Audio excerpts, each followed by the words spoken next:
공감하실 거예요. 정말 이번 달에 한 것도 없는데 생활비를 벌써 100만 원이나 썼네? 안녕하세요, 주부하단입니다.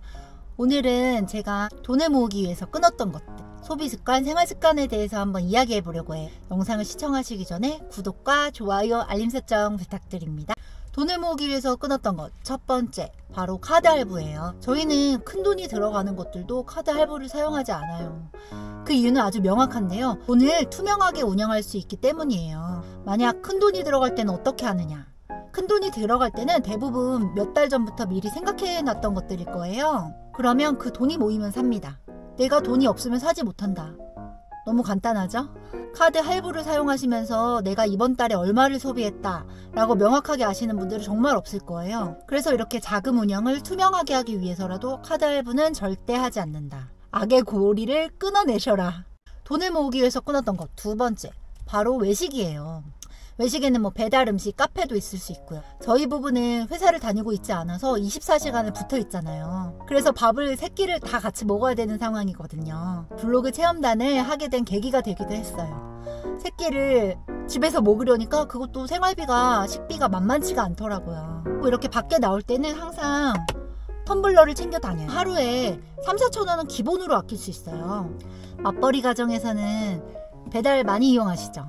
근데 이것도 생각하기 나름인 것 같아요. 저희도 맞벌이 했을 때 주말에 외식을 하긴 했지만 배달을 이용하진 않았거든요. 그래서 푸짐하게 차리지는 못하더라도 소소하게 항상 집밥을 만들어서 먹었어요. 이렇게 쌓이다 보면 점점 생활습관, 소비습관으로 몸에 배이는 것 같아요. 돈을 모으려고 끊은 세 번째, 저는 SNS를 끊었어요. SNS를 보다 보면 나보다 예쁜 사람, 나보다 돈 많은 사람, 해외여행을 갔고 명품을 샀고 이런 걸 보면서 너무너무 부럽고 자존감만 낮아지는 것 같더라고요. 그리고 특히나 그분들이 판매하는 제품들, 그거를 현혹이 돼서 사게 되더라고요. 지금 생각해보니까 필요한 제품들이 하나도 없었어요. 다 사치품이었더라고요. 그게 과연 누구를 위한 소비였는지 정말 궁금합니다. 쇼핑몰을 이용할 때 또 좋은 방법이 있어요. 내가 필요한 제품을 장바구니에 미리 담아둡니다. 그런 후 하루 이틀 정도 지난 다음에도 정말 필요하면 그 물건을 사는 거예요. 하지만 대부분은 10개라면 5개는 지워집니다. 아껴 쓰고 나눠 쓰고 바꿔 쓰고 다시 쓰고가 괜히 나오는 게 아니에요. 뭐 그렇게까지 라고 생각하시는 분들도 계실 거예요. 하지만 공감하실 거예요. 정말 이번 달에 한 것도 없는데 생활비를 벌써 100만 원이나 썼네? 이렇게 느끼시는 분들 정말 많잖아요. 그래서 현명한 소비를 하고 싶으시면 SNS를 끊으셔라. 제가 돈 모으려고 끊은 것, 네 번째, 바로 모임이에요. 모든 모임을 끊은 건 아니에요. 하지만 지출이 많고 잦은 모임은 끊게 되더라고요. 돈을 모으려면. 지금은 친구들이랑 개를 하고 있어요. 한 달에 10,000원 정도. 크지는 않지만 나중에 친구들 만날 때 누가 체면 치료할 필요도 없고 내가 한턱 쏠게 이런 거 할 필요 없이 그냥 그 모임 모아진 돈으로 사용을 하면 되는 거니까 이런 게 너무 편리하고 좋더라고요. 지금은 친구들도 가정이 다 있어서 1년에 한 번도 못 만날 때가 많더라고요. 그러면 그 친구 생일 때마다 저희가 뭐 10만 원씩 선물을 챙겨주는 거예요. 저희가 모인 돈 안에서. 그러니까 일석이조로 너무 좋더라고요.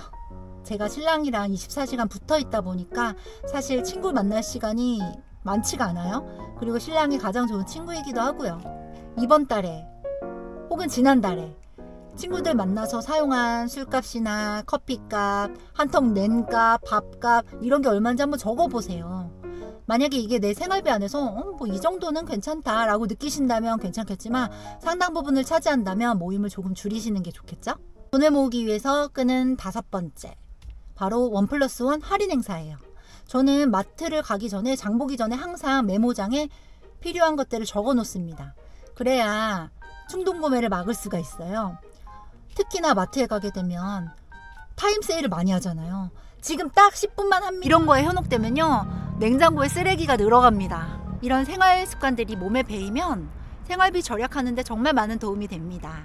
오늘 이렇게 제가 돈을 모으기 위해서 끊었던 것들 5가지에 대해서 한번 이야기를 해봤어요. 카드 할부, 외식, SNS 모임, 할인 행사까지. 그 외에도 여러 방법이 있겠지만 가장 중요한 건 꺾이지 않는 마음.